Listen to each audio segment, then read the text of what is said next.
지난해 우리나라 경제가 1.4% 성장하면서 한국은행과 정부 전망치를 달성했습니다. 하반기 수출 회복세를 발판으로 4분기 연속 성장세를 이어갔습니다. 취재기자 연결해서 자세히 들어보겠습니다. 나연수 기자. 네, 한국은행입니다. 네, 지난해 4분기 또 연간 경제 성장률 속보치가 나왔다고요? 기존 전망치에 부합한 겁니까? 네, 지난해 4분기 우리나라 실제 국내 총생산은 앞선 3분기보다 0.6% 성장했습니다. 연간으로 보면 한 해 전보다 1.4% 성장했습니다. 한국은행과 정부의 연간 성장률 전망치에 부합하는 수치입니다. 앞서 1년 전 발표된 2022년 4분기 성장률은 수출 급감과 함께 마이너스 0.3% 역성장을 기록하기도 했습니다. 한 분기만의 반등에 지난해 1분기부터 지금까지 4분기 연속 성장 흐름을 유지하며 시장 우려를 딛고 전망치를 달성한 겁니다.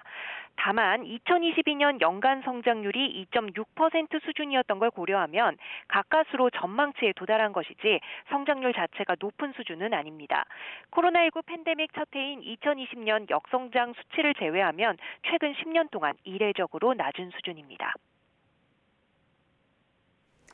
네, 아무래도 4분기 경제 성적이 주요했을 것 같습니다. 어떤 부분이 특히 영향을 미쳤습니까? 네, 지난해 4분기 실제 국내 총생산 지출 항목별 내용을 들여다보면 우선 반도체를 중심으로 한 수출 증가가 눈에 띕니다.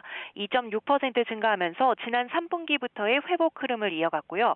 석유 제품 등의 수입도 1% 증가했습니다.